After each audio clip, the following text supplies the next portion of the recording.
Yes, and I have this thing. Yeah, Woo! started.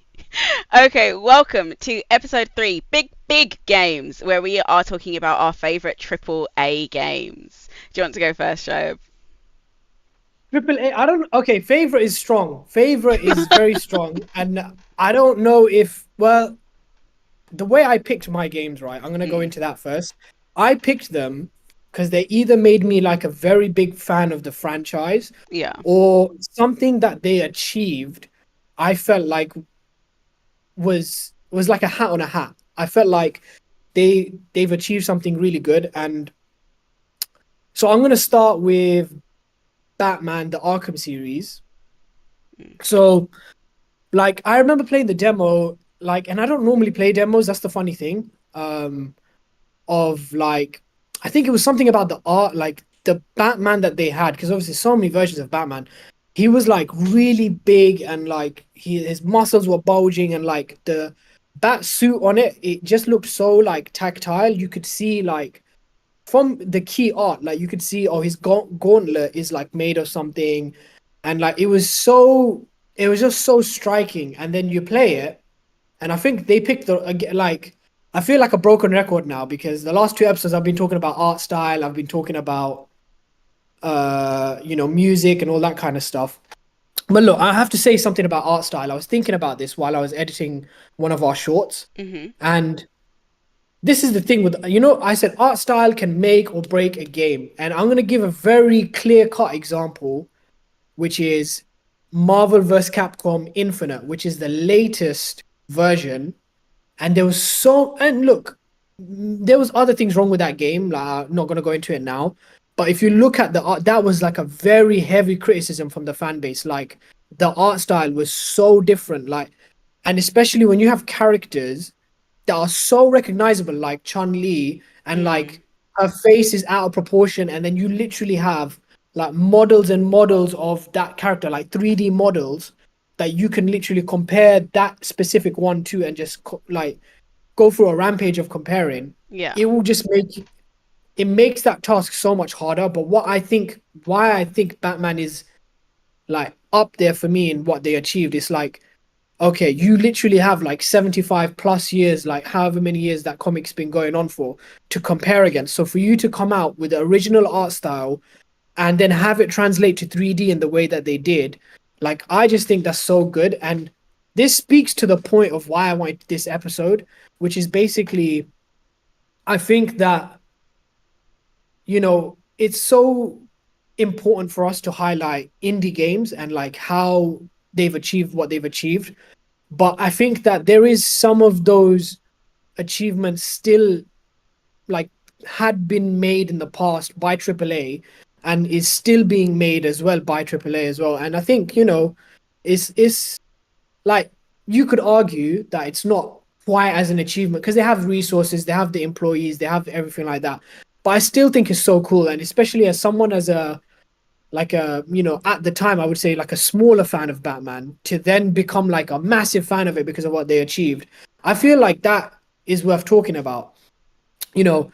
And then you go on to like, the performances were amazing. You've got um Kevin Conroy as Batman, who is iconic voice of Batman, like has been doing it for so many years. He's like the childhood voice of like pretty much everyone's Batman. Mm, And anyone live action or voice who has to now attempt to do that voice again, uh yeah, unreal. Like they have the biggest task ahead of them trying to do that voice. And then you've got Mark Hamill who's doing like an amazing Joker.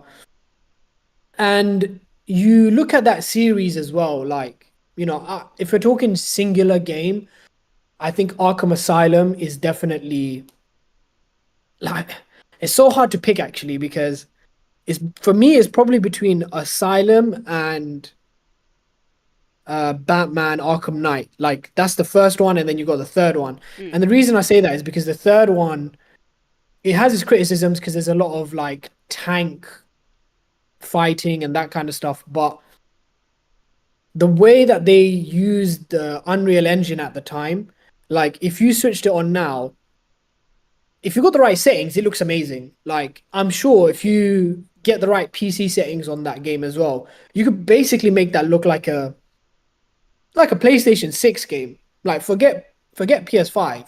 You could literally make that look like next gen, and that's just because the atmosphere, the graphics, the shading, like I think they got lucky in a way, and I'll explain. Like because Batman is such a dark and like gritty, I hate using that word, but gritty like experience. When you make in that world, you can always like hide some of the flaws and imperfections by like a quote unquote like darker game. Mm.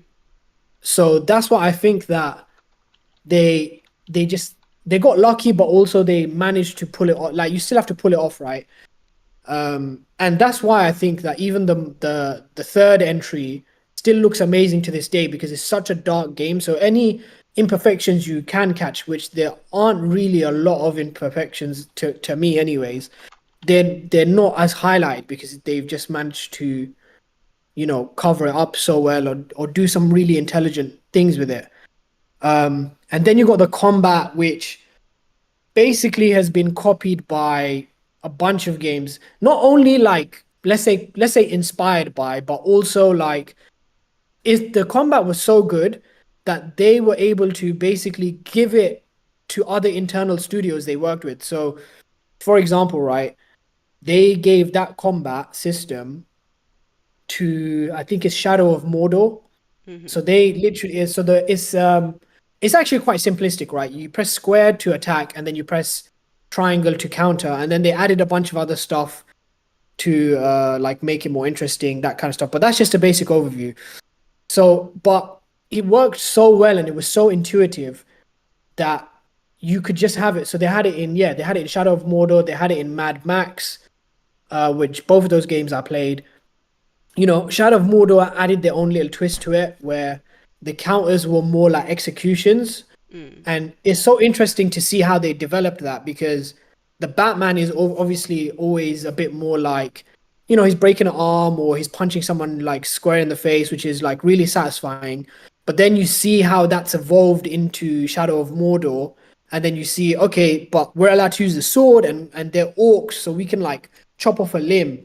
So that makes that combat like, especially if you like that style of combat, it made it more interesting. It's like, okay, I'm gonna go and play Mad Max now because I want to see how they've implemented it there. So honestly, like this, and again, like this is why I wanted to talk about AAA because it's so interesting to me how studios will share resources and make an experience for us that is makes you a fan of the franchise or just gives you a really unique experience.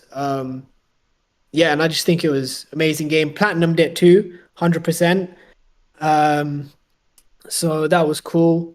Yeah, Batman Arkham Asylum. I'm just gonna say the three everyone knows I'm talking about. Arkham Asylum, Arkham City, and Arkham Knight. Um, and depends which day you ask me, my mind will change like the wind. I'll like Arkham City one day, I like Arkham Asylum, but maybe Arkham Knight. Also, I met Kevin Conroy and I met Troy Baker, who is the voice in one of the voices in Arkham Knight, and I got a nice little signed copy by them. I think I made some kind of joke. I made a joke to Kevin Conroy as well. I think I said I was with my wife and he said something and I was like, oh yeah, this is my wife, and then he said something, I go well, she can appreciate your talent, so she's good for me as well.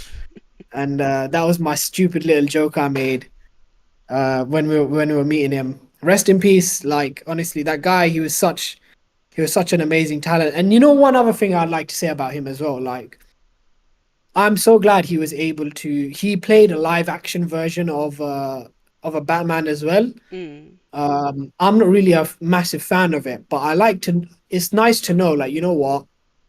He's been doing the voice of it for so long. He was able to also be the face of it. Like I just found that so cool. Yeah. And I have a theory as well about the Batman 3D model. I think that they subtly designed the face on Kevin Conroy in the third game. I don't know if that's like public information. Maybe I'm just like stating the obvious, but like you can see how the facial model has like changed slightly. And I think they did that in an attempt to basically make the voice match the mouth a bit better. Because it's obviously if it's modeled after him, it's just gonna overall match the animation better. So I think they might have added a little bit of subtlety into it so that it was, just made that better. But yeah, literally, Batman. Yeah. It's What's your first one? my first one. Oh wait, do Well, you have any comments you want to add on the stuff that I've said? um, controversial opinion. Go Um, on. I think that because like when you're comparing console, it's hard to like think about console and compare it to PC because a console's never really going to be a PC.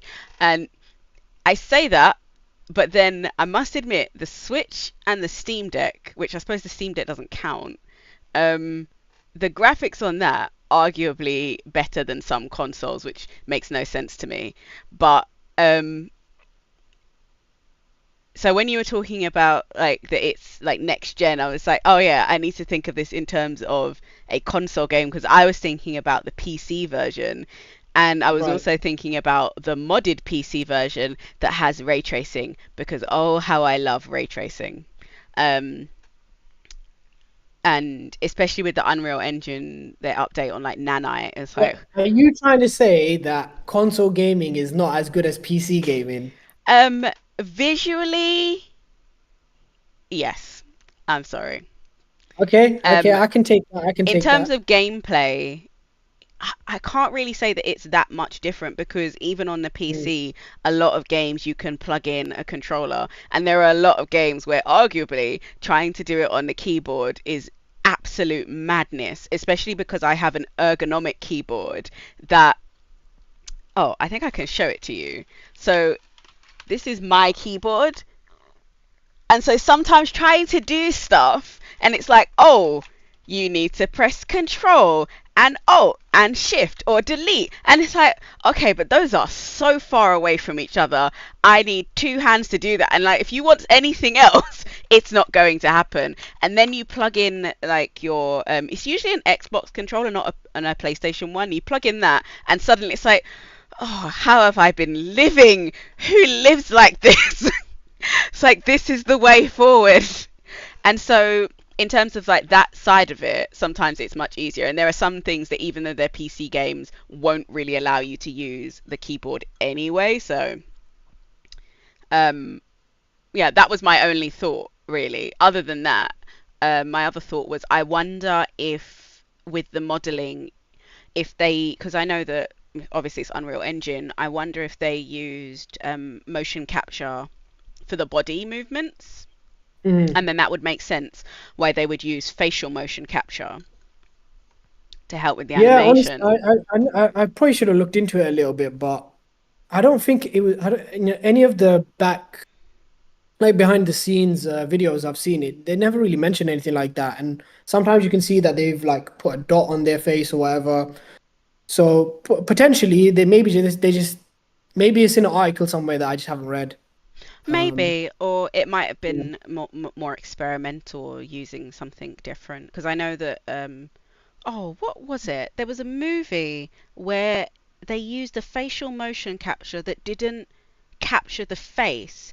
It kind of analyzed the face and captured the muscles underneath the skin to make it look more realistic in movement, which was like a revolutionary concept at the time and sounds incredible. And obviously now they're using a lot of like AI to kind of simulate that, but it's so interesting because some of them you don't need the dots on your face, and Mm. it's just, oh, it's fantastic.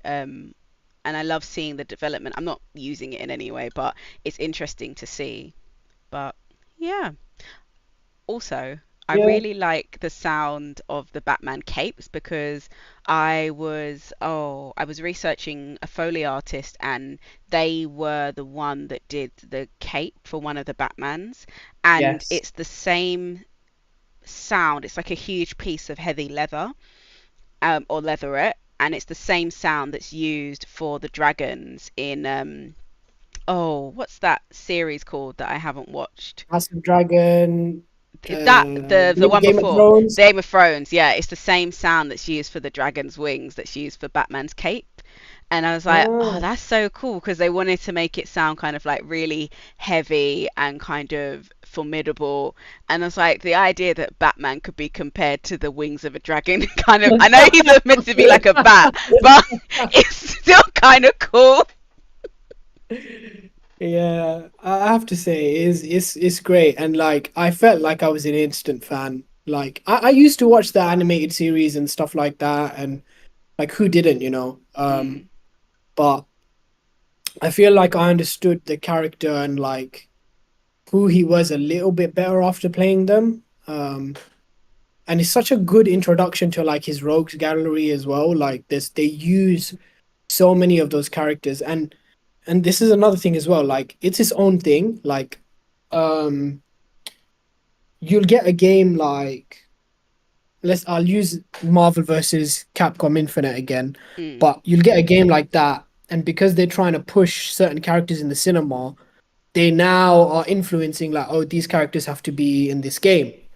yeah. And that's what I liked about Batman because at the time it was around I think 2008, 2009, something like that. And the Christian Bale Batman movies were coming out. So they easily could have, done something around that. But the fact that they went so far left field, Mm. and I think it was after one of those movie games failed. The fact that they went so like in such a different direction made it so much more interesting because it just felt like they were allowed to have more creative liberties and not be forced into like we must do this thing. Um, but yeah, just to add, look, PC and console, yeah, I do not have an issue. I don't have an issue. I was a PC gamer for a very long time. I have a Steam Deck, and one day I would like to make my own setup. Okay, like I want to do that.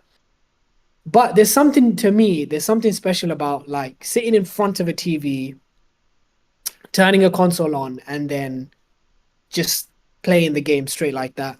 And I get that you can sort of do that with a PC as well, but I just feel like there's a little extra magic with a console. I don't know. And you have to admit, you have to concede that there is a little bit more maintenance on PC. There's definitely you gotta open that son of a gun up and like, vacuum it every now and then. Which, Wait, you don't you clean know, your console? I mean, I know I should, and I was just about to say that. I know I should because they have little Hoover holes in the PS5 now, literally made to Hoover them, but I haven't. Um, but there is a bit more maintenance with the drivers and all that kind of, Okay, there is a bit more maintenance, but you have the freedom. Like I was telling you the other, did I say this on the first podcast? Where I had the freedom to realize that things weren't running as they should have done, look it up, and then realize that I was running on 550 watts of power on a gold, no, it wasn't gold, it was bronze power source. And I was like, you know what? I can change this. And so I bought myself a platinum 1200 power source. And I just took the old one out and plugged the new one in. And, like it's been a couple of weeks, nothing's gone pop, and it's all gone very well. And I did it all by myself. Um, with some slight help from WikiHow, even though I found that more confusing than helpful. And it's like you can't do that with a console. You can't just like constantly be kind of Frankensteining it. It's like once the new one comes out, the old one's out. Even though I must admit I still yeah, have my PlayStation 2 hooked up to one of those 90s TVs with the huge back that has that pixelated, like perfect for video. It actually has a video player underneath it because I still watch videos. Because sometimes, and like that's where I can totally agree with you that like I turn on the PC and with the setup I've got, it comes up with everything that I've been doing. And so it's like there's a lot going on. There's like the Let's Plays that I'm watching, there's Blender that I'm working on, there's the Clo Fashion 3D stuff that I'm doing, and then Minecraft is pinned there because I could never find it in the myriad of other Steam and Epic and EA games that are just everywhere. And then as soon as you come on, I've got my games, that my favorite games, up on my actual PC. So it's like, oh, I could play any of those. What am I in the mood for? Whereas that play turning on a console, first you get that sound, that unique sound to whatever console it is. Like, I know the PlayStation sounds are kind of like they're kind of similar, but I feel like they are unique per console. Even though, like, you Mm. know it's Sony, you know it's PlayStation, but you know it's two. I never had a three for some reason. I kept two, didn't want the three, and then skipped to four.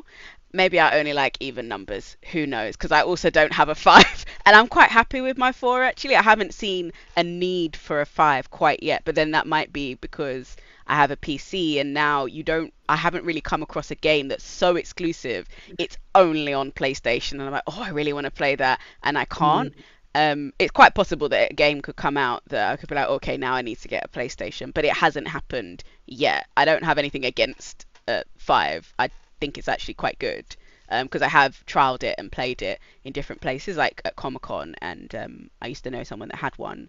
But yeah, so there is that unique experience that you turn it on, it makes that sound kind of like a welcome home sort of sound, and then it comes up with like a familiar animation that's like, oh yes, I am working correctly.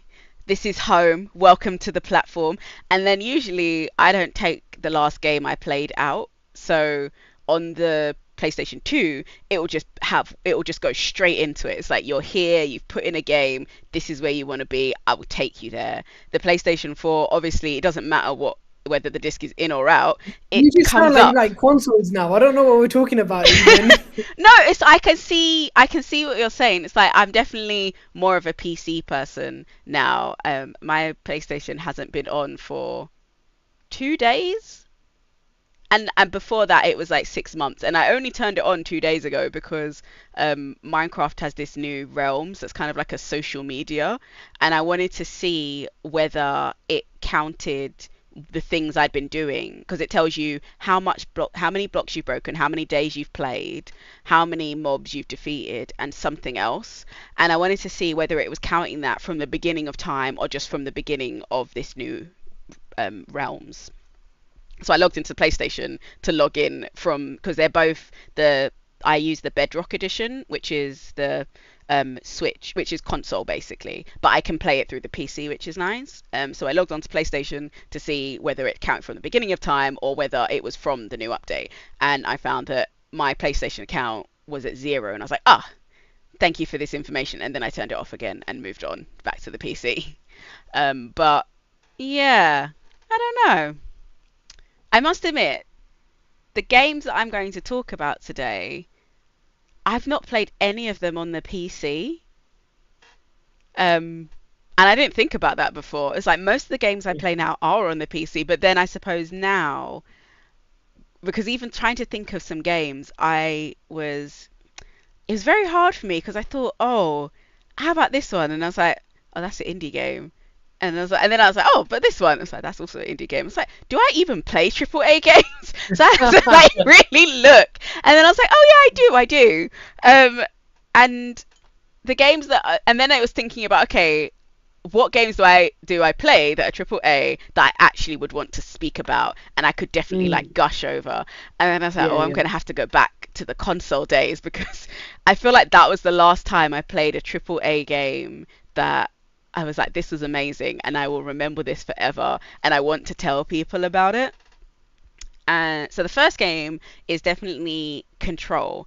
And it's kind of sad because I've never played any of the Alan Wake games. I've never played any of the Max Payne games. So I can't even remember why I wanted to play. Oh, I remember why I wanted to play Control. So I was when I was studying, I did a master's in games design, game independent games and playable experiences design. And one of the modules we had, which was arguably one of the best modules I've ever taken in any course I've ever studied, was the narrative fiction. Um, I must admit, the thing I made for it wasn't great, but um, I loved, loved, loved the course so much. And I got a fairly good grade for it because I did so much research around it because I was so fascinated by the subject. But then the thing I ended up making, I wanted to add more to it, and I didn't get a chance. I needed to balance the research a bit better with that. So it taught me that. But anyway, when we were doing it, we spoke about lots of like narrative games, and Control was one of the games we spoke about. And because I had a PlayStation Pass at that time, I think it was the PlayStation Pass, it was free. So I already had it. And I started playing it and I was like, oh, this is kind of good. And then we did that class on it and we spoke about it. And it didn't ruin anything for me because we spoke about the way it was made and the game engine that was used and the flavor text that was in it to kind of like make it more kind of like immersive, where you kind of got the lore as you were playing the game and you could read all these redacted documents from the floor. I actually don't know anything about that game. Genuinely don't know. Like all I know Mm. is that she can maybe fly, and I think it got reviewed really well, and that's basically all I know. It is a absolutely incredible game. I'd highly recommend you play it, and I don't want to ruin the story for you because it's it's one of those games where so me and my friend were playing it at the same time, and it was really interesting because I was watching him play it and he was watching me play it because I was playing it on story mode because I play everything on story mode. I give me the narrative, give me the story, give me the lore. Same, Um, same. Whereas he was very much like, I don't really care. Let's just power through this and shoot things. And so it was really fascinating for me because my combat was a lot easier because you can also turn on auto targeting, which he didn't have on. So that was hilarious to watch. Could he'd watch me do a section and we were trying to do it together so neither of us got too ahead of the other one. So when we were watching each other, we weren't like ruining it too much. It was like, oh, I'm just about to get there or I've just got there. And I had auto targeting on all the time because I was like, I don't really want to fight. I don't want to blow up. I don't want to. I don't want to shoot anything. I just want to know where this is going. Give me the story. And it was nice for me because I don't tend to play like I would call that a psychological horror games, just because um, I find them kind of freaky, and it's easy if you're watching like a let's play or watching someone play it and you're like, oh, I'm gonna cover my eyes for this bit. Like when I watched The Village with the Resident vampire. Evil. Yeah, and it's like I can't play Resident Evil because it's like there's so many times where it's like, oh, I can see that thing down that corridor. I'm not going down there, and you can't make me. Which obviously the game can't continue. So I have to watch someone do that because it's like I wouldn't be going down there, and it's like I'm gonna cover my eyes while you do that. Whereas Control wasn't like that. It didn't feel. I suppose because I was like having lots of fun, and there's so many moments of like calm and no fighting that I was Mm. like, oh, I can see all these documents on the floor of this like a government building. It's like these are really interesting notes actually of just like the day to day of things that were going on and how people were feeling, not The world just building. yeah. And it's like that I thought was absolutely incredible. And then her talking, is she talking to herself or is she talking to you? Um, it's kind of nice because it's kind of guiding you to understanding her motivations as well. And I think that's one of the things with games. It's nice when you get into a game and you get that immersion of being able to feel like you're embodying a character and making decisions not just for them but based on what the decision they would make from what you know of them. And so it's kind of like pretending to be someone else for a moment rather than like a lot of games I play, like simulation games, where I'm just simulating what I would do in that situation. Whereas being like so drawn into a narrative that I'm thinking through the thought process of someone else and thinking, okay, your motivation is you want to find your brother. Um, so that's what I'm looking for. I'm looking for any mention of your brother's name and those sorts of things. Like there's still decisions I'm making, like, okay, that guy's all the way over there. I'm not going over there. I don't need to fight him. And it's like that's a personal motivation, not her motivation, because I'm sure she was just, like, probably be a little bit angry and feel like, no, I'm gonna fight you all. And oh, it's such a beautiful game as well. Um, and I absolutely adore like the transitions, which is this kind of like weird ink and water sort of thing. I don't think it is ink and water. I'm not sure what it is, but it's like red and black, and it's just beautiful. Um, and I like that you can customize the gun, which for me, and like you can customize her clothing, which definitely, like when my friend was playing, he didn't really care. He was just like, okay, this outfit is kind of cool, we move on. Whereas I was like, ooh, and like spinning her around to see how it moved and like what the physics were like, because that's important to me. It's like when I jump off this like ledge, is it going to flow like a cape, or is it just going to stick to you in a kind of unrealistic fabric way? And it's like those are the things I wanted to know. Um, but yeah, oh, Control is amazing. I highly recommend you play it. Yeah, I think I don't know what it was. Like I remember seeing I think it just looked so great. Like I don't even have like a really good reason why I didn't play it. I think it was a mixture of like this looks kind of similar to a bunch of other games I've played, and I kind of like with sometimes with my taste, like I try and pick things that are like very different from each other. Mm, But something that I still know I'd enjoy. And I looked at that and I thought maybe I won't enjoy this as much. Um, and I've played a ton of games, like a metric ton of games, and it's so easy for me to see a game like that and then automatically have like a prejudice against it, and then put it into a category of like this is going to be this kind of game, and that means that But I will consider. I will consider. I'm not in your making any long promises. list. I'm not making any promises, but I will consider.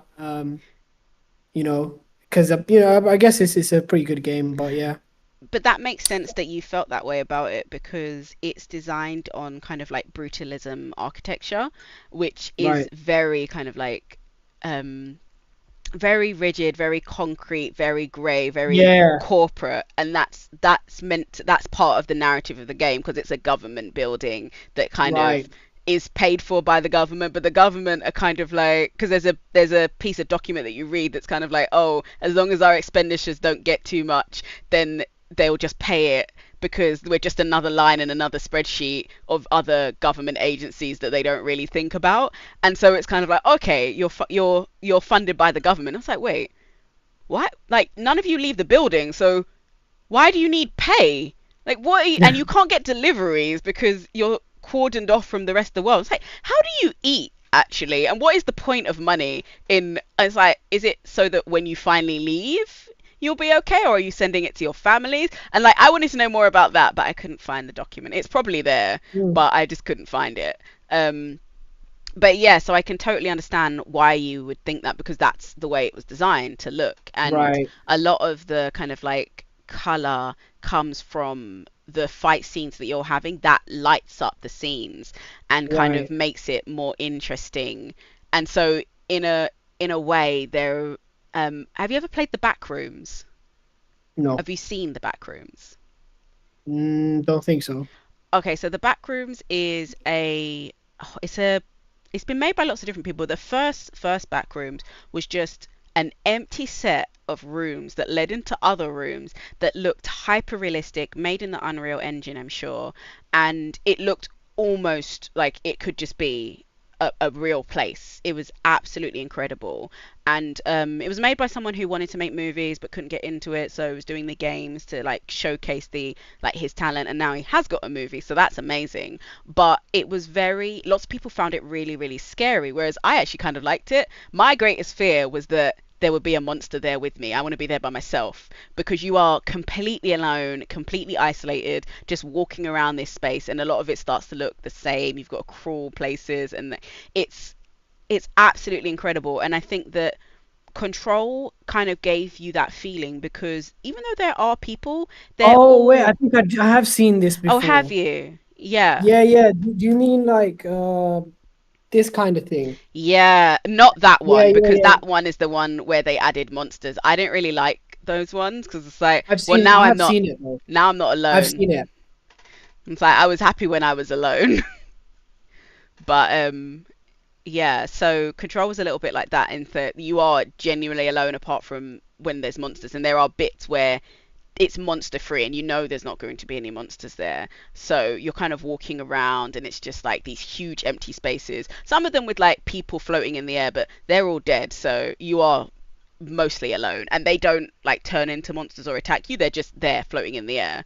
So Mm. it's a really interesting space. But I gush, I will allow you to talk about your next game.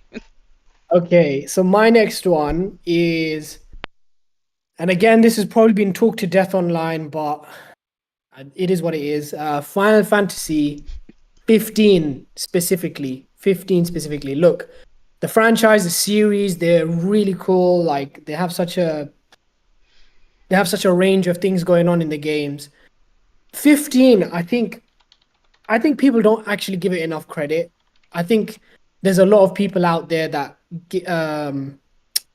there's a lot of people out there criticize it, okay? So I'm going to give you a quick rundown on some of the criticisms of this game, okay? Basically, when it initially got announced, it got announced as fun. Like, actually, let me ask you before I talk at you. Do you know the history of the game and the issues surrounding it? Not this one. I've heard a bit about it, but Okay. So I'm going to tell you a little bit about its turbulent development history mm, and why I think it still deserves its flowers at the end of everything. yeah. Basically, timeline wise, I don't know exactly, but I'm just going to say it took a lot of time, okay?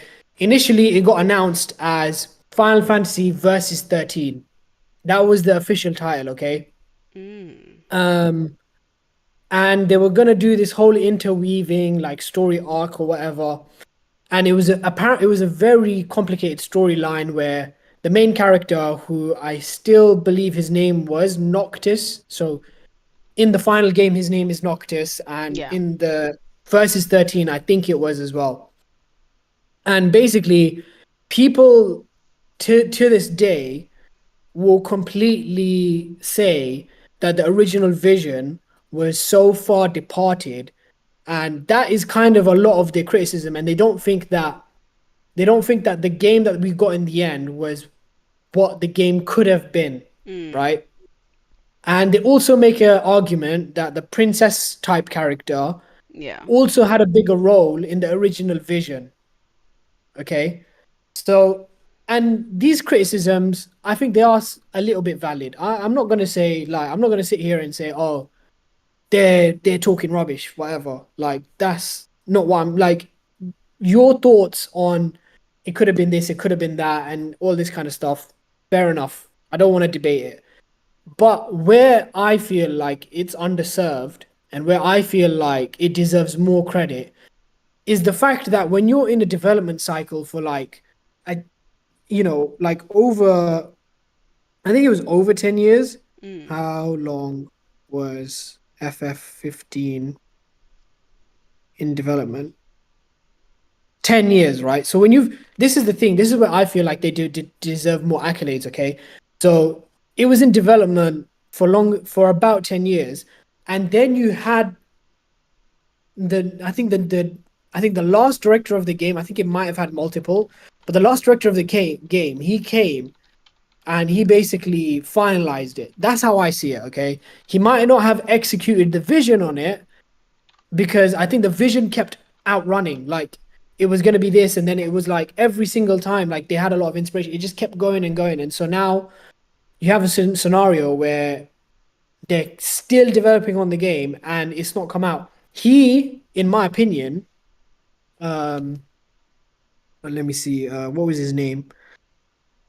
Uh, director's name. Uh, Hajime Tabata, I believe. No, yes. The next mainline game in the series. Nomura. Okay, so the original director's name was Nomura, and then the person he was replaced by was Tabata. mm, And now the thing is, right? If you ask me, I think what Tabata achieved was amazing because he effectively got it across the finishing line. Do you know what I mean? Like we will never know like how difficult it is to take over someone's project and a project of that scale, by the way, and then still execute it to a level that people are like happy with. Now, for me, right, I played it when it came out. So it had a second edition, which was basically the Royal Edition, where they fixed a bunch of stuff and they did a bunch of stuff. I played it original. I think I pretty much completed the original like run of when it came out. Mm. And I didn't think there was a thing wrong with it. Like it was, I'm sure I played it with a few updates and they fixed a couple of updates, but honestly, like the story that they managed to pull off in the end, I think it hit the goals it wanted to hit. There's this like there's this camar there's four characters, right? And there's like this camaraderie between the characters and you really feel it from beginning to end. And you know, the story takes a few weird turns and that kind of stuff, but I still think he managed to land his execution. And then when you add in the fact that it was such a tumultuous like development hell and you still managed to pull that off, I think that's just so amazing. You know, and then you can kind of see a peek into the scope what they wanted this game to be because they had an anime, like 5 episode anime for it. They had a movie, like a CGI movie for it. Like there's a bunch of stuff for it. And again, some people criticize it and say, oh, you need to watch the movie to play the game. Like I don't want the supplementary. But I was maybe a bit opposite. Like we had been waiting for it for so long. I felt like I wanted to fully immerse myself into all the different things that they had. And, you know, if I was able to do that, I felt like it was worth the wait. So Uh, yeah, I think what year did it come out? it came out, I want to say around 2016. Oh. Yeah. Ah, Why? okay. No, no, no, go on. But yeah, I think the combat was cool. The voice acting, again, a lot of people complain about one of the characters' voice acting, but I think across the board it was great. Like I platinumed that game as well, um, recently, and it's still such a joy to play. Like it just feels like they've done everything. You know, they had this mechanic, right, where you're in a car and you're all in a car and you can you can set the direction of the car where you need to go. So the first time you play it, Mm, because you haven't really unlocked that many fast travels, you're constantly basically on this road trip. You literally will set the car. And I love this feature that it had auto drive. So you can set it and mm. then it will auto drive. They had dialogue between them in the car. There was music from like the whole entire franchise up to that point. You could literally play like the soundtrack of anything. So if if you wanted to listen to the movie soundtrack or something like that, it was present in the game. And you know, it was nice. Like I could look at my phone and then I could like I'll hear them say something or pick on each other or bully each other. And they had that kind of relationship, right? And I just thought it was hilarious. Like it was just there's so many different aspects, and then again, like you've been waiting so long for this game, right? But it's also a traditional JRPG, so you literally have like 100 hours that you can sink into the game, and it just felt completely worth the wait, if you ask me. You know, they did a bunch of other stuff. They did some DLC for it as well for each character to basically flesh out more of their story. And to this day, actually, I think I've played one or two of those DLCs, but playing them, I don't feel like they're completely necessary for the main story. Like they're like nice supplementary bits. I still think that the original story can stand on its own feet. And you know, if you do get the DLCs, it's just and that's I think how DLC should be done. It shouldn't necessarily feel, you know, I think some people were a bit annoyed because they clearly left out a chunk of the game to then later resell it back to you as like a DLC. But I would argue and I would say maybe it was more of a case of trying to finish the game on time. Like, because if you play those DLCs, they're very big and they're very like maybe okay, not big's not the right word, but they're very polished. And I think if you try to have those experiences on the original game, I just don't I think it would have taken another year or two. Like, I don't think they could have achieved it. And in fact, they had to cancel some of the DLC plans because it must have been taking too long or cost too much. So I think it goes to show, like, this Tabata, the director, I personally think he had a monumental task, and I think he achieved what he set out to achieve, and I think it does impact my enjoyment of the game. Like, that's the weird thing. Like, I'll play it and I'll be like, how did they manage to do this? Like, I can't wrap my head around like you've managed to achieve this, and that actually will directly impact my enjoyment. Because I do think about the people that um were behind the experience. Like, I think about that with a bunch of different mediums, right? Like, even with movies, like sometimes you can see directly. This is going to be a bit left field, yeah, but just bear with me. There's a movie called Chef. Have you seen it? No. Okay, so there's a movie called Chef, and it's basically from one of the original directors of Iron Man 1. Okay. And the interesting thing about this movie is that it's basically an allegory of his relationship between Marvel and how they treated him. Because in the movie, he has like an ex-wife, and someone on YouTube basically like managed to like plot it out how it worked. So if you sort of know that and you watch it, I think there's a new layer of like appreciation that you'll have for that movie, Mm. because you're sort of watching it like, wow, they really treat you like that. Like, that's so interesting. Obviously, it's a happy ending, right? Because he remarries his ex-wife. Oh, spoilers, sorry, but I'm not going still to watch watch it. it. Still watch it because the cooking is really good. Um, No, I don't do romance movies. it's not really a romance movie. It's more, actually, it's a romance movie, but it's between himself and the food. It's not really about his wife. Okay. So, technically, it's a spoiler about the B story, not the A story. Okay. Um, so, but what the point I'm trying to make is that Mm. I feel like sometimes when you know this kind of information, it really adds to how you feel about a certain product. And, I sort of knew that they were having all these issues. And so every time I was playing something and there was not really any like game breaking glitches or like, and I could see what they were trying to do with the story, and I think they pulled it off. So yeah, I have to, again, this is not a list of my favorite AAA games. This is where I feel like I've maybe become a fan, or they've done something really amazing that I think that it needs to be called out.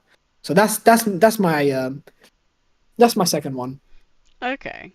The reason I was asking you when it was May, when it came out, is because so you know that I'm doing my research on digital fashion. Um, so in that year, it was the first time, not including oh, what is her name? The anime personality with the green hair and the spring onion. Oh, Uh, Hatsune Miku. yes, not including her. It was the first time where a digital character was represented as a fashion model. So before Shudu and the Dingbats, who are digital models, um, they Final Fantasy, that one, it was in Vogue. It was in the Vogue Really? magazine, yeah, because it was meant to be part of like a bigger movie where they would be wearing people's fashions, and they wanted to like hire her out as a digital model, but it never came to fruition, and people just forgot about it. Because even now when I'm doing my research, lots of people are like, oh, the first one was in 2019. I was like, no, no, it wasn't. It was 2016, and it was Final Fantasy with like Louis Vuitton handbags, and like Yeah, it was yeah. just, I and it think was just amazing because it was the idea of that like games were transcending into fashion, which like was always going to be a thing, but it was the first time that it had been like so openly done outside of like the kind of like anime characters and like the idols, which I think are a bit different because they're also they have a cultural value in the places that like they have idols, whereas like this was kind of outside of that and it spread to other areas of like where that wasn't quite a culture yet, and like the music hadn't come here in that same way. And so Yeah, yeah. it was really interesting for me, and so I've read about it from that side but not from the side of the game. So I can actually give you a little bit of info on that. I believe Final Fantasy 13 had some fashion deals as well. The Mm, character called Lightning, I think she was in. So it was potentially before 15, but 15 had, I think, bigger deals. So one of them was Vivian Westwood, I think, which is, I think they helped design the wedding outfit, yeah, something like that. And then I think there was Louis Vuitton. yeah, But I think something fell through on that because, when you look at the shoes, this is a really interesting detail, right? When you look at the shoes of all the characters, they all have like a boot style or some style of shoe, yeah. And then the bottom is red, but it's not branded. So it's like you've not seen that specific style necessarily, like on a bunch of different things. And then, so when someone tells you this, you're like, okay, it makes sense because they all have red soles for some reason. yeah. Um, but I still, you know what? I think, fashion in that game, I think it looked cool. I think it fit what they were trying to do. No, it was honestly, there was a lot of things. This is the thing. This is why I wanted to bring it up because there's so many things about that game that felt like it went in such different directions. And then to still land where they landed, I think it was an achievement, for if you ask me. All right, I have just looked at the time, so this might go on for longer than an hour because you've still got a game left to talk about, and We can I've keep going. I got the time. If you got the time, yes, stay with us, everyone, as we continue. So the second game I wanted to talk about is um, Detroit Become Human, which I've completed that game. I have played yay! that. I know I have played that. I I want to can't ask remember you. which ending I got though. I can't remember That which ending I got. that's what I wanted to ask you because I that know you're gonna ask me that. I can't. I think I got a good ending of some kind because whatever ending I did get, I remember not feeling that satisfied and then replaying the ending again, maybe. So, but I can't entirely. I feel like I might have gone on a rampage. oh, I did you think. get the trophy? I can check. I could probably check. I So can't go on. so when I played that game, I got by accident and not by intention the pacifist trophy because every single choice I made the pacifist choice. Right. When I played it, I made the choice that I was like, in this situation, what choice would I make? And I was like, yeah, this is the route. I'd sit in, I'd sing, I'd do something non-destructive. And it's like that's just me. That's just how I would protest. And it was You know, really, really sorry, go on. I think I played half the game like that, and then I was getting some outcomes where I was like annoyed. I was like, why is that happening? Like, I don't. Did I even play it? Hold on, I'm thinking now. I think I might have watched it on YouTube. No, I'm sure I played it. I Sometimes it's actually, hard to differentiate between like because it feels like you're playing it sometimes because you're so you know what? I invested in think it. I think I legitimately might have watched the whole thing on YouTube. Ah, that is interesting. Yeah, because I think I played another game like that, Mm. and I just got annoyed because I wanted to know what the canon storyline was. Oh, And I I was like, see. yeah, I just wanted to know what the canon storyline was. And I was like, I would rather just watch it because then I know I'm getting like the canon story. I don't feel like there is a canon storyline. You know what? I can't find no trophies and I genuinely can't remember. So That's all right. unless I played it on PS3, I have no idea. One of the things I really liked about that game was its branching narrative, and I've heard from somebody who knew somebody in the studio, but I can't find anything to corroborate this, that apparently they used. Do you know what twinery is? No. Okay, so it is. I would call it a game engine. I don't think it's actually called a game engine, but I would call it a game engine because it was also used by, the Black Mirror episode Bandersnatch.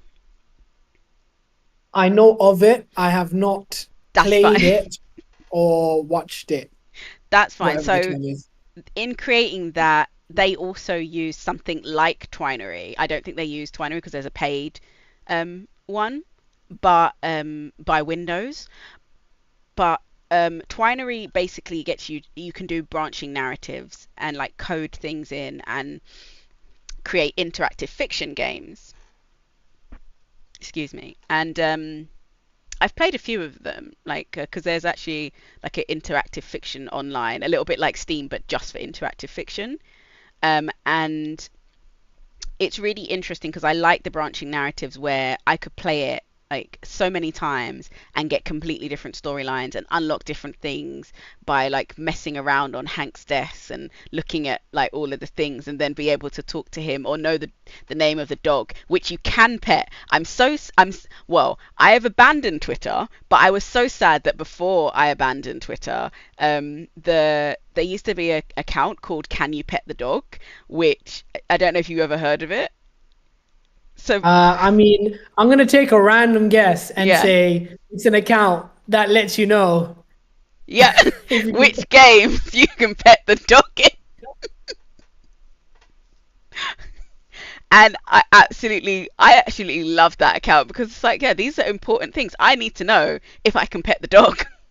And I liked in Detroit Becoming Human, you could pet the dog. It was like a big Saint Bernard, really really soft and kind of dopey, but really really sweet. And oh, there were so many moments in it where like making a choice was so challenging, and especially because it timed you with that little bar going across the screen. It's like, oh my gosh, I've got to make a decision.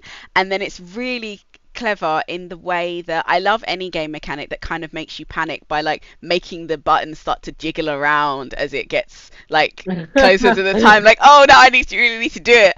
And it's like, I think that's just such a clever way of doing it. And it's really interesting to me that the whole premise is about kind of like a new race wanting to have their freedom. And so it had a very kind of political, racial element to it, which is fascinating because in that same year that it was released, no, the same year or the year after it was released, the studio got in a lot of trouble with complaints from previous employees saying that it was an incredibly racist and sexist environment with them Oh, I doing didn't know like that. Photoshop No way. pictures Yo, of no, like that's the characters crazy. as like people they were working with or people who worked with the company as like photoshopped as Nazis or porn stars and like put up on Whoa, the no, no, board. no, hold on, hold on, hold on. This is too much information. Wait, you gotta reverse a little bit. This is crazy to me. What are you even talking about? What are you talking about? So the studio that made the game, the lots of people Right. quit and then complain, and there was a lawsuit. I don't know who won though, and they were saying that yeah, the environment was really racist and sexist, and lots of the jokes were inappropriate, and that there were Oh, pictures up of like photoshopped people in the office or the companies they worked with as Nazis or porn stars like up on the board, and everyone was like making jokes about it like it was okay. And I was like, it's so fascinating that from that environment you created a game that seemed so like conscious of the plights of ethnic minorities. yeah, And it was like, yeah. did you create that knowing that was going to come out and go and be able to say, oh, but look at this game that we made and how conscious we are? Or were you always like that and you were just trying to feed on a thing that you knew people would buy up? Because I feel like sometimes people can be more forgiving if it's like of a game when it's about like a storyline that they can relate to, or be like, oh, I feel kind of sad about this, or something like that. And so I was like, was there a political motive there? Like, what was the rationale behind picking that Yeah. subject? um but the game, like, I can't fault it. I think it's amazing. And I love that I took the pacifist route. Many people died, and there were some people that, because I got my sister to play it, and my mum, I tried to get my mum to play it, she wouldn't. She was like, no, I can't make these decisions, and so I just won't. And I was like, fair enough.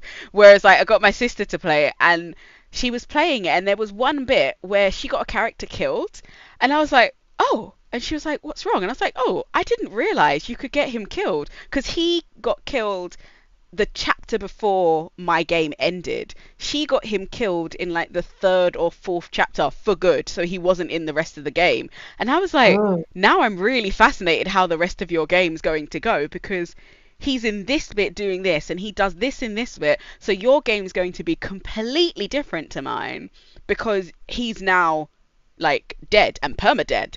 And that was like so interesting to me, and so kind of like enjoyable in that way, of that she could have a completely different experience, and I could like watch it with her and not ruin anything even by accident. Because even when she was saying, oh, how do I do this, like, how do I open this, and like, where is this, I could say, oh, that's over there, or just press this button. But if she's like, okay, what's going to happen next, I'm like, I've no idea.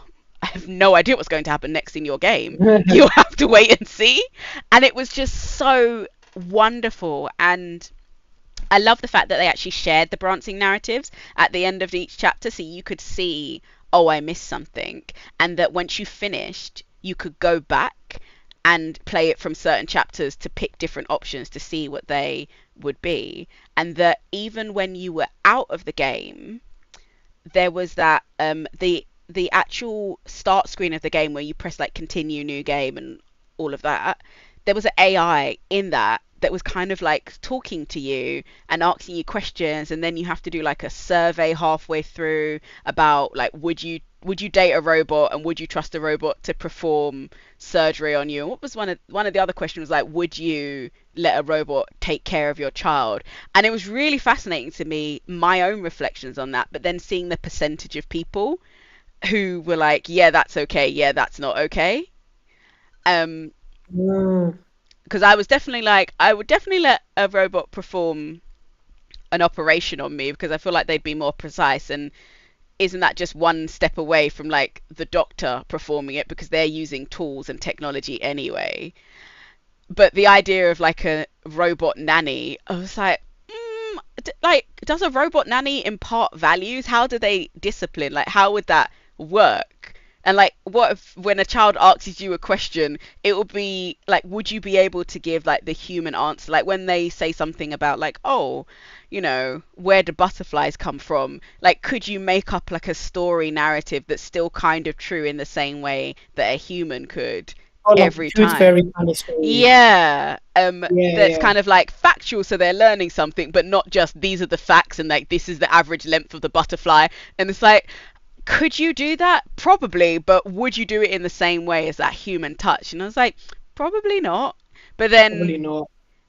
but then maybe we're just not there yet, and that's why I couldn't see it. It's like where robots are now, I would not trust them to take care of children. Like, can you imagine a robot teacher trying to control a classroom? Oh, just no.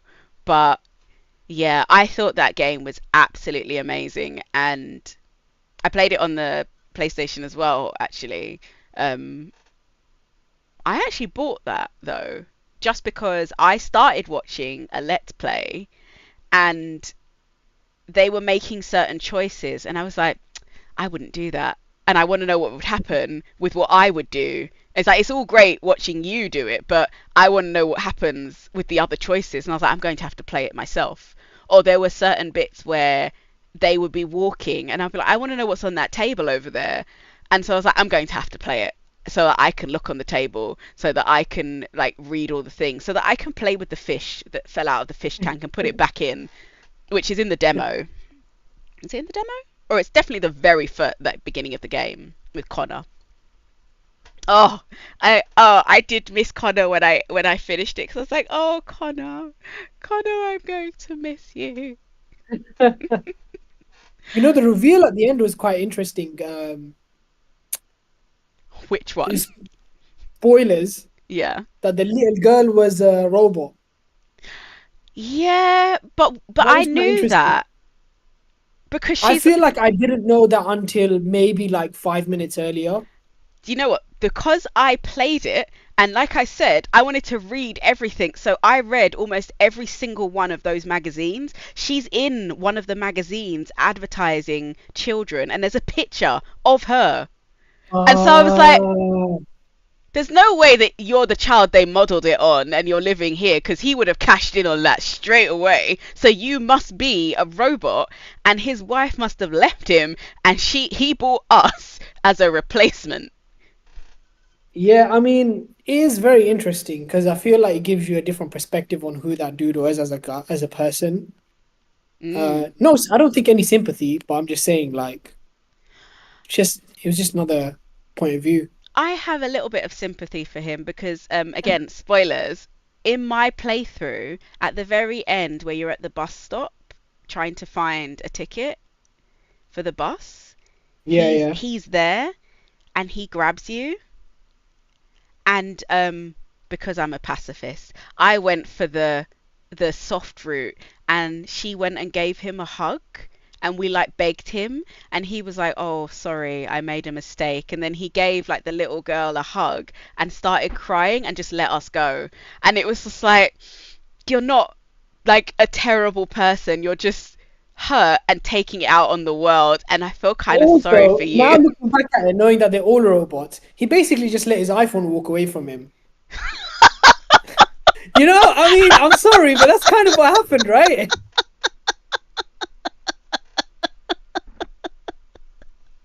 Would you allow that? Well, I feel like he broke her twice, possibly, if we're to be Okay. believed. I'm being a reductive. I don't mean to reduce the robots to their value. Okay, I guess the whole point of the story is that they're more than robots. I put my hands up. No, but you do have a point. It's that interesting thing of that he did purchase her, and then he broke her, and then he got her repaired. And like even that is like, what did you do to her? Because then the man was like, how did that happen? Like, how did you break her in such a way? We've never seen the like. And it was just like, oh my gosh, what did you do to this poor robot? You have issues and probably should see someone about that. I hope he That got guy definitely had counseling. issues.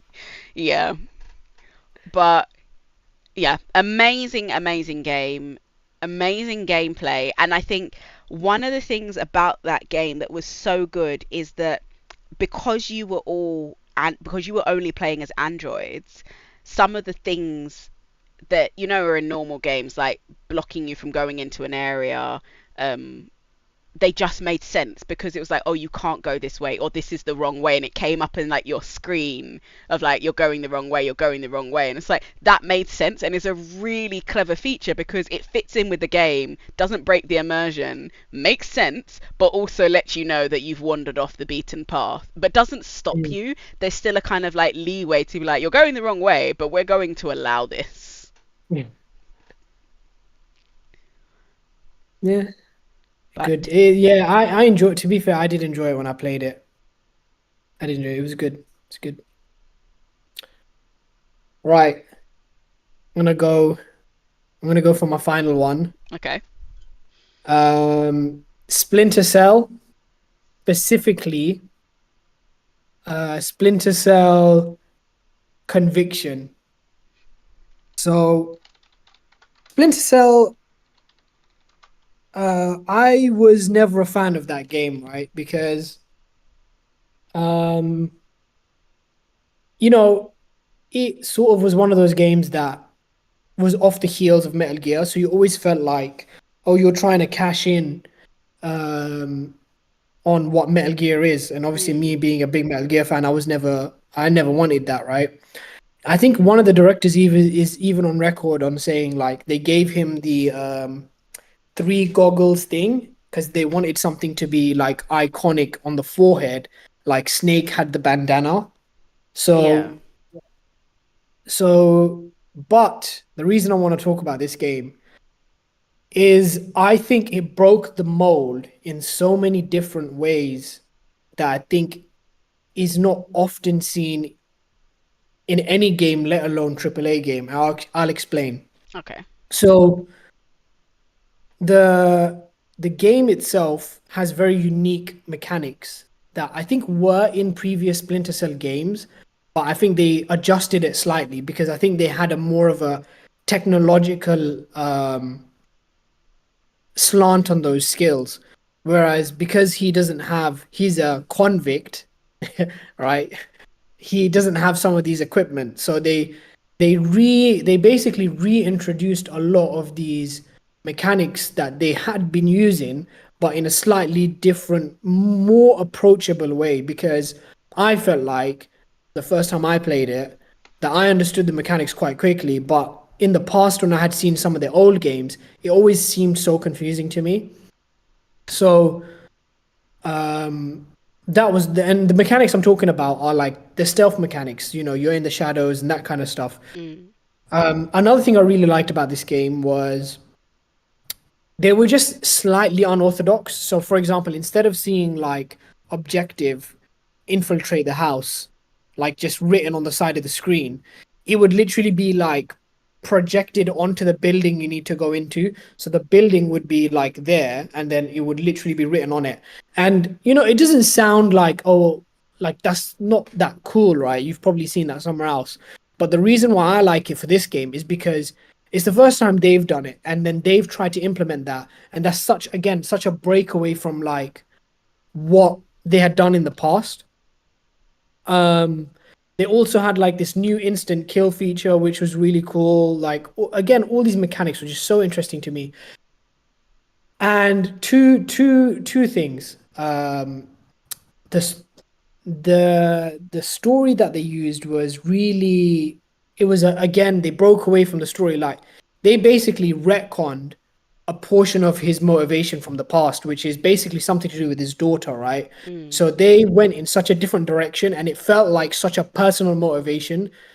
It was basically like the video game version of the Taken movie, and but it was more intricate, it was more detailed, it just felt more personal.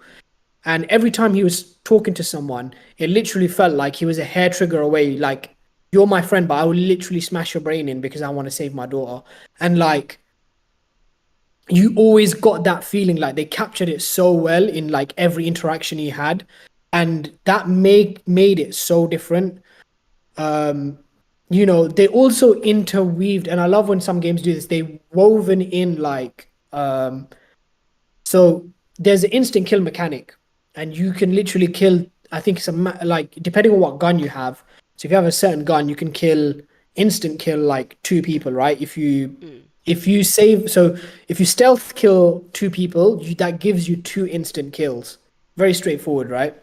But there's a moment in the story where he is given this big revelation, and as he's exiting the building, he can instant kill anyone.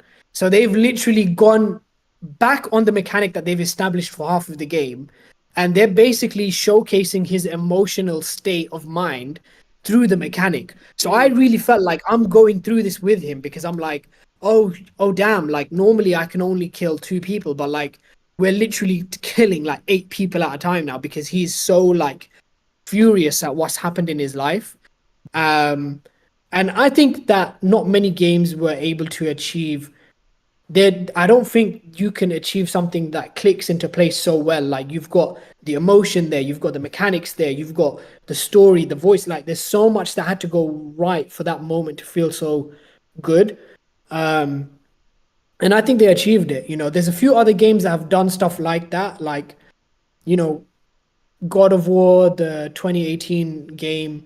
They managed to put in some like a certain weapon and a certain mechanic and all this kind of stuff, and like it links together really well, and it happens at a time when the son is sick and all that kind of stuff. So but the thing is, what I really genuinely feel, I feel like there is not actually many games that can land that execution, like they can actually do that. Because me talking to you as an idea, right? You'll think like, oh yeah, that makes sense. Like the mechanic, the emotion, all these things together, like that's exactly what you would want something to achieve.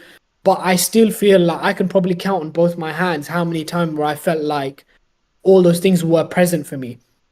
And Splinter Cell Conviction, 100%, it was all present for me. And like yeah, it was just really good game. And this is another thing, right, that I wanted to talk about with this game.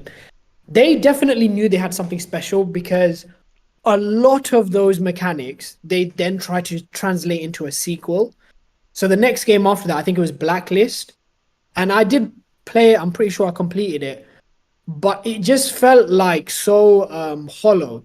It felt like they tried to they sort of tried to expand on the mechanics, but I think they did it in such a I hate to say this, but they did it in such a vapid way. Like it didn't Mm. feel like it had much substance to it. It felt like, oh, we have something special, so let's keep trying to do this thing. And it's like that's cool, but also like that follow up game just had so many different issues that I don't even want to get into. Um, but Conviction was something so special, and I think they definitely deserve the accolades. Yeah, that's it. That's my last one. um, Interesting. I actually haven't played any of the games in that series. Oh, that's Um, another thing, right? The fact that you've not played is fine, by the way. That was one thing I wanted to mention about this game. I've not played any, and then I was just able to play Conviction and fully understand what was going on. Like that's another okay. thing. Again, like so that's you. I will recommend this, and you don't need to promise that you'll play it because I know we both have backlogs, but I will genuinely recommend it. And it is a linear game, so it doesn't take that long. That's another thing that's really good about a game like that. Like you can literally have an amazing experience in like 7 hours or something like that. So, but yeah, you don't need. And I didn't have any prior knowledge, so Mm. keep that in mind. Yeah. I'll definitely add it to the growing list. um, so my final game is Midnight Club 3 DUB Edition Remix. Okay, I've heard a And lot about this game, but you can tell me. oh my gosh, how I love this game. This was, I think, it was the only game that I took with me in the first year and second year of uni. In the third year, I took a few others, but this game was like, not leaving you at home. Um, the in the third year, what was the other game the dance mat where you could put in your own CD and it made up a dance routine for you based on the CD you'd put in. That was the other one I took. But the Midnight Club. Oh, I love driving games anyway. But this game was just incredible from start to finish because not only did you have the driving, and not just in cars, you could also drive motorbikes and like chopper motorbikes, not just like the generic motorbikes. You had that freedom, but the customization on the cars, it's like you name a part of a car apart from the inside, and you could customize it. You could tint the windows. You could change not just the color and design, but the material of the tail lights. You could even change the color of like the brake thing that was inside the wheel. And it was just, and like any rim you could imagine, you could usually have it. It's the game that made me love the Chrysler 300C. And it's like that was my favorite car in the game. I saw it in real life and I was like, eh, it's okay. And I was like, I think I like you better in the game. Especially as when I saw it in real life, it was like an Escalade, so it was slightly longer, and I was like, oh, my decals wouldn't fit. My rims would look ridiculous. But The reality just hit in all at once. yeah, but oh my gosh, this game, like the customization was amazing because you had the freedom to, even if you were playing like multiplayer and you had the same car, it was never going to be the same car. Like no two people would like pick the exact same things. It would be so unlikely. That it was nice that you kind of felt like you had that freedom, that you could pick whatever car and make it your own. And the different cities, there was something about the familiarity, because there was one map, and I can't remember which map it was actually, but there was one map where I played it so much that I knew all of the shortcuts. And like anyone who's played it will know the map. Will know the map I'm talking about, because there was a bit where you're doing a race and you can win the race through normal methods. That was the other thing. You could change the color of the tailpipe and the nitrous coming out of the tailpipe.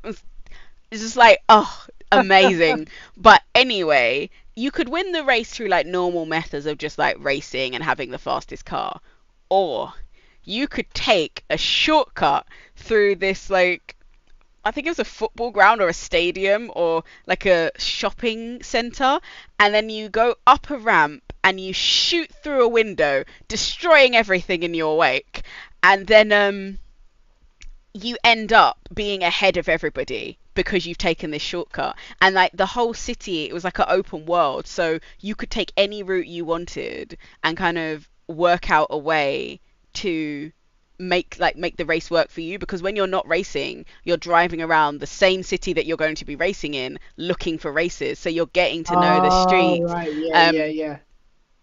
and I must admit, I did destroy a few petrol stations, because every time you crash, your car gets a little bit more dented up, and then you have like one final crash where it's kind of like, yeah, your car's destroyed, and now you're gonna have to wait for it to be fixed, and then it's like, oh, it's back to new. Or you can just ram yourself into a petrol station which explodes, exploding you. I don't think it kills anyone, because even like when you're driving on the road, it was one of the great things, because when I first started it, I wasn't that great at driving with a thing, because I my Controller. my wheel broke, so I had to go back to doing it normally. But I kept hitting the lamppost until I got used to it. But the people in it, they jump out of the way, so you can never run anyone over, which I kind of like, because I was just like, yeah, just get out of the way. I don't actually want to hurt you, which was like the thing that never pushed me towards something like Grand Theft Auto, because I actually don't want to hurt anyone. I don't want to pull anyone out of a car. I just want my car. I want to race. I want to gain reputation and money. I want there to be fear instilled when someone starts a race with me, because I'm going to win by whatever means necessary, even if that means crashing through a shopping center window. And it was just, oh, it was such an amazing game, because you had like the so many different sides. Like the racing was amazing, the narrative was kind of like very so. It was, your aim is to be the greatest racer ever and then finally get to Tokyo, which is just a map from an earlier game. um and another, I love clever ways of making it so that you can't go outside of the map. So with the earlier maps, they all kind of like have a ring road, a little bit like around some UK cities, where that road kind of like leads to every other road, but it doesn't lead out. So it's a clever way of kind of making it seem like you're kind of encased and not forcing you to think about, well, what happens over there, because that over there doesn't exist. There's no roads there. And like the Tokyo one was like surrounded by water, and if you try and go into the water, it floods your engine and then you get stuck in the water, and it's like, I'm gonna spawn you back on the beach, don't go in the water again. And so I thought I like those kind of like clever ways of like, that actually makes sense. It makes sense in the concept of the game, and it's not annoying. um and I remember playing it with people, and it's not like other racing games, so you do have to get used to the mechanics. So I play it with people, and they'll be like, "Oh yeah, I'm great at racing games. I'll beat you." And I'm like, "Okay, cool." And then I'd win, and I'm not the greatest player. I enjoy the game, but I am not the greatest player. But because I'm used to the mechanics and they made sense to me, I loved it. And I heard that they were going to remaster it for PC. My excitement knew no bounds, but it turned out not to be true, and I'm so sad. I still have it, and it's on the PlayStation 2, so I can still play it sometimes, which is kind of nice. Like, dust it off, bring out the memory card where it's all saved. It's a beautiful moment. And I go back and I get in my Chrysler 300C, completely black with its gold and orange decals along the side, and it's lovely. But I really haven't found anything that's compared to it. And controversial, but I think that this game has the best soundtrack of all time. Like, people still listen to the soundtrack on YouTube because it's just normal songs. Some of them are, and you can change the radio station while you're driving from like reggae, rock, random, like goes through all of them. And it made me aware of a lot of genres that I didn't grow up with or didn't hear outside of the game, and gave me an idea of like, oh, maybe I would like rock music if I actually looked more into it. Because I didn't dislike it, I just never looked into it. And so it opened like a world of possibilities in that way. And like having a radio in the car I could change, that just listen to music as I'm driving along was just it was kind of fun, and I absolutely adored it. And so when the PlayStation 5, because this was the thing that was going to make me get a PlayStation 5. When it said it was going to be backwards compatible, I was like, okay, so I could play Midnight Club, listen to that soundtrack, and it's like, you may have me. And then when they said it wasn't possible, because it was delaying the development or whatever, I was like, Mm. you've lost me now. I'm sorry. That was the one thing Ah, you had over me. And it's like, no. But yeah, absolutely incredible game. Simple narrative, just fun, creative, and I think of its time because it was kind of like around the time of like Pimp My Ride, and like 50 Cent had just come out with like a new album, and oh, there was yeah, something yeah. else happening. And it was like, it was the time of like, it was displaying your wealth not on your body but on your vehicle of transport. And very more American, I think, than here in the UK. But it was definitely something that you saw a lot, and everyone trying to kind of like push the boundaries and put like skirts and tails. And it was something that my mum was very into cars, so she was teaching me about all the badges and like all of the parts of the cars. And so it was like, for us, it was also something we could connect with, because I'd tell her about like how I'd customized my car, and like she'd be like, what is the point of a skirt, and what happens if you go up on a curb? And I was like, well, in real life it would be completely useless, and it would be ruined in the UK every time you tried to go up onto a curb to park or like 100%. anything. But in the game, I don't have this problem. Like, curbs are not real. And so it was just, oh, it was fantastic. Oh, I love that game. It It's might funny be. how Sorry, go on. it's funny how nostalgia can like really like connect you with something as well.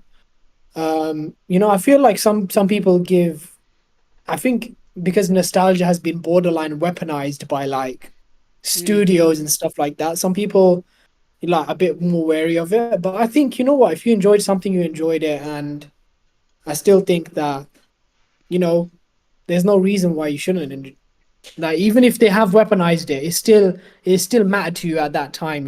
Yeah. All right, I think we might be at the end. Do you want to give your little outro and then I can go do a clap at the end? Okay, so thank you for joining us for talking about some big triple A games. Please do follow us on Spotify, Twitch, and YouTube, and all of our videos are available on YouTube after we've recorded them. They're there for you to rewatch at any speed, because I don't know about you, Shai, but I watch everyone at either 1.5 or 2 speed. I'm I sorry. think it depends how fast they talk. I think we talk relatively fast, so maybe hopefully not us, but we'll see. We'll see. That would be interesting. Like, what speed do you normally watch the podcast at? I would like to know. But yeah, we will see you around. Do check us out on other platforms. Oh, we now have a TikTok for some of our clips, and we do shorts sometimes. So we will see you in the next one.